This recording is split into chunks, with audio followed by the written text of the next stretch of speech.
India's premier university lo BTech 100% placements, 100% education loan only in Karnavati University, Ahmedabad. పాకిస్తాన్లో రోజు రోజుకి వేర్పాటు పందా పెరిగిపోతుంది. ఉద్యమకారులు పాకిస్తాన్ ప్రభుత్వాన్ని ఇబ్బందుల పాలు చేస్తున్నటువంటి సంకేతాలు చాలా స్పష్టంగా కనిపిస్తున్నాయి. ఇప్పుడు సింధ్ ప్రావిన్స్ హోమ్ మినిస్టర్ ఇంటినే తగలబెట్టే వరకు ఈ ఉద్యమకారుల ఆందోళన పర్వం పెరిగింది. అలానే ముఖ్యమైనటువంటి రాష్ట్రాలు అంటే ప్రావిన్సెస్గా చెప్తున్నటువంటి ప్రాంతాలన్నింటిలో బలూచిస్తాన్లో ఒక విధమైనటువంటి ఆందోళన, ఏకంగా లిబరేషన్ ఆర్మీ ఫైటింగ్ జరుగుతుంది. ఇంకోవైపు ఫక్తూన్వా, ఖైబర్ ఫక్తూన్వా ప్రాంతంలో కూడా అదే పరిస్థితి. ఇప్పుడు సింధ్ ప్రాంతంలో అల్లర్లు రాజుకున్నాయి.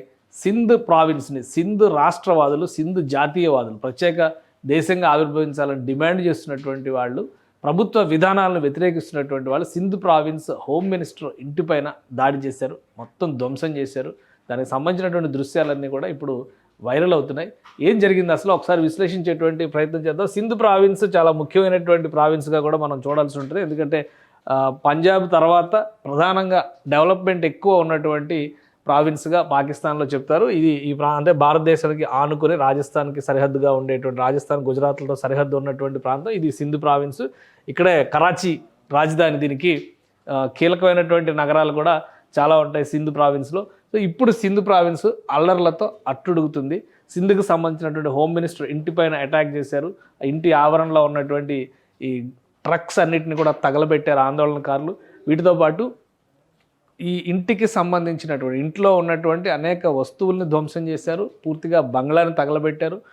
నినాదాలు చేస్తూ, ప్రభుత్వానికి వ్యతిరేకంగా నినాదాలు చేస్తూ ఈ సన్నివేశం చూస్తే కనుక క్లియర్ పిక్చర్ అర్థమవుతుంది. లోపలికి చొరబడ్డారు, బంగ్లా లోపలికి చొరబడ్డారు. మొత్తం ఏసీలు అన్నీ ధ్వంసం చేసి ఇందులో ఉన్నటువంటి ఫైల్స్, పేపర్స్ ఇట్లాంటివన్నీ కూడా ఒక గుట్టగా పోసి తగలబెట్టారు. తర్వాత ఇంటి మొత్తానికి కూడా నిప్పు పెట్టారు. నిప్పు పెట్టిన తర్వాత పరిస్థితులు చూస్తే కనుక చుట్టుపక్కల ఉన్నటువంటి ప్రాంతాల వాళ్ళందరూ కూడా ఈ ప్రాంతం నుంచి ఖాళీ చేసి వెళ్ళిపోవాల్సినటువంటి వాతావరణం ఏర్పడింది. సో సింధ్ ప్రావిన్స్ ఒక కీలకమైనటువంటి రాష్ట్రము, ముఖ్యమైనటువంటి నాయకత్వం అక్కడి నుంచి ఉంది. పంజాబ్ తర్వాత అత్యంత ప్రాధాన్యం ఉన్నటువంటి ప్రాంతంగా, ముఖ్యంగా సింధు జలాలకు సంబంధించినటువంటి సమస్య కూడా ఈ రాష్ట్రంలో చాలా పెద్ద సమస్య అవుతుంది. Punjab versus Sindh issue rise అవ్వడానికి కూడా ఇదొక కీలకమైనటువంటి అంశం అవుతుంది. ఎందుకంటే పాకిస్తాన్లో ప్రవహించేటువంటి క్రమంలో సింధు నది పైనుంచి వస్తుంది. ఎందుకంటే ఇది హిమాలయాల నుంచి వచ్చేటువంటి నది కాబట్టి ఈ కాశ్మీర్ నుంచి మొదలైతే పంజాబ్ గుండా సింధు రాష్ట్రంలోకి ఈ నది వస్తుంది. దీనిపైన ఒక భారీ ప్రాజెక్టుని కట్టేందుకు పాకిస్తాన్ ప్రభుత్వం ప్రణాళికను సిద్ధం చేసింది. మొదటి నుంచి కూడా సింధ్ రాష్ట్రవాదులు, సింధ్లో ఉన్నటువంటి నేషనలిస్ట్ మూవ్మెంట్ లీడ్ చేస్తున్నటువంటి నాయకులు దీన్ని చాలా తీవ్రంగా వ్యతిరేకిస్తున్నారు. ఒకవేళ ఆ ప్రాజెక్టు కడితే కనుక సింధ్ ప్రాంతం ఎడారిగా మారిపోతుందనేటువంటి ఆవేదన వ్యక్తం చేస్తున్నారు. పంజాబ్ని సస్యశ్యామలం చేసేటువంటి లక్ష్యంతో, అంటే పాకిస్తాన్లో ఉన్న పంజాబ్ని సస్యశ్యామలం చేసేటువంటి లక్ష్యంతో సింధ్కి సమాధి కడుతున్నారనేది వీళ్ళు మొదటి రోజు నుంచి చేస్తున్నటువంటి వాదన. ఈ క్రమంలోనే రాష్ట్ర ప్రభుత్వం కొన్ని నిర్ణయాలు తీసుకుంది. ఆ నిర్ణయాలకి మద్దతుగా హోంమంత్రి కూడా నేషనల్ అసెంబ్లీలో, అలానే ఇక్కడ ఉన్నటువంటి స్టేట్ అసెంబ్లీలో కూడా చాలా బలమైనటువంటి వాదన వినిపించారు. ఈయనే మినిస్టర్ పాకిస్తాన్ జియా లాంజర్, ఈయన పేరు జియా హుస్సేన్ లాంజర్. ఈయన సింధ్ ప్రావిన్స్కి హోమ్ మినిస్టర్గా ఉన్నాడు. అసెంబ్లీలో ఈయన ప్రకటన చేశారు. సో ప్రభుత్వానికి సంబంధించి కానీ, అలానే ఈ ఇండియా వర్సెస్ పాకిస్తాన్ జరిగినటువంటి ఇష్యూస్లో చాలా బలంగా పాకిస్తాన్ ప్రభుత్వానికి అండగా నిలిచాడు. మార్టియర్స్ గురించి మాట్లాడాడు. కానీ సింధ్ ప్రావిన్స్కి జరుగుతున్నటువంటి నష్టం గురించి మాత్రం ఈయన మాట్లాడలేకపోయాడు అనేది సింధ్ రాష్ట్రవాదులు చేస్తున్నటువంటి ప్రధానమైన అభియోగం. ఈ క్రమంలోనే ఆయన ఇంటిపైన మోరో సిటీ, సింధ్ రాజధానికి దూరంగా ఉండేటువంటి ఒక పట్టణం, చిన్న పట్టణం, ఆ పట్టణంలో నుంచి ఆయన ఎలక్ట్ అయినటువంటి నాయకుడు. సో ఆ పట్టణంలో ఉన్నటువంటి ఆయన ఇంటిపైన దాడులకి తెగబడ్డారు. ఇల్లు మొత్తం ధ్వంసం చేశారు. మొత్తం అందులో ఉన్నటువంటి ఫైల్స్, ఫర్నిచర్ అంతా గుట్టగా పోసి తగలబెట్టారు.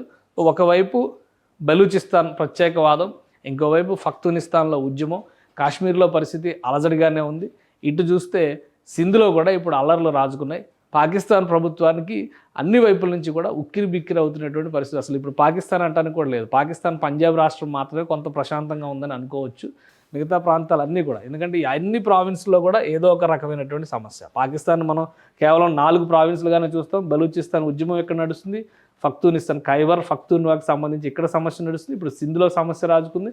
ఆక్రమిత కాశ్మీర్లో కూడా గిల్గిట్ బల్టిస్తాన్ లాంటి ప్రాంతాల్లో పెద్ద ఎత్తున ఉద్యమాలు జరుగుతున్నాయి. ప్రజాస్వామ్య హక్కుల్ని పాకిస్తాన్ ప్రభుత్వం కాలరాస్తుంది అనేటువంటి విమర్శలు ఎక్కుపెట్టినటువంటి సందర్భాలు కనిపిస్తున్నాయి. ఇప్పుడు సింధ్లో ఏకంగా హింస పెచ్చరిల్లుతున్నటువంటి పరిస్థితి ఉంది. వీటన్నిటిని పాకిస్తాన్ ప్రభుత్వం నియంత్రించగలుగుతుందా, అంతర్గత సమస్యలతోనే పూర్తిగా నాశనం అయ్యేటువంటి పరిస్థితి వస్తుందా అనేది అంతర్జాతీయంగా జరుగుతున్నటువంటి విశ్లేషణలు కూడా ఇప్పుడు ఆసక్తికరంగా మారుతున్నాయి. ఆర్థికంగా వస్తున్నటువంటి సమస్యలు ఇంకోవైపు నుంచి చూస్తే కనుక ఇండియా పాకిస్తాన్ మధ్య కొంత ఉద్రిక్తతలు తగ్గినటువంటి నేపథ్యంలో పాకిస్తాన్ ప్రభుత్వం అంతర్గతంగా హక్కుల కోసం ఉద్యమాలు చేస్తున్నటువంటి వాళ్ళపైన అణిచివేత చర్యలకి మళ్ళీ పదును పెట్టింది అనేటువంటి సంకేతాలు స్పష్టంగా వస్తున్నాయి. ఈ నేపథ్యంలోనే ప్రతీకార చర్యలు కూడా చాలా బలంగా పెరుగుతున్నాయి. సో సింధ్ కూడా కల్లోలిత రాష్ట్రాల జాబితాలో చేరిపోతున్నట్టుగానే కనిపిస్తోంది. సుమన్ టీవీలో మీ పర్సనల్ అండ్ బిజినెస్ ప్రమోషన్స్ కోసం కింది నెంబర్కి కాంటాక్ట్ చేయండి.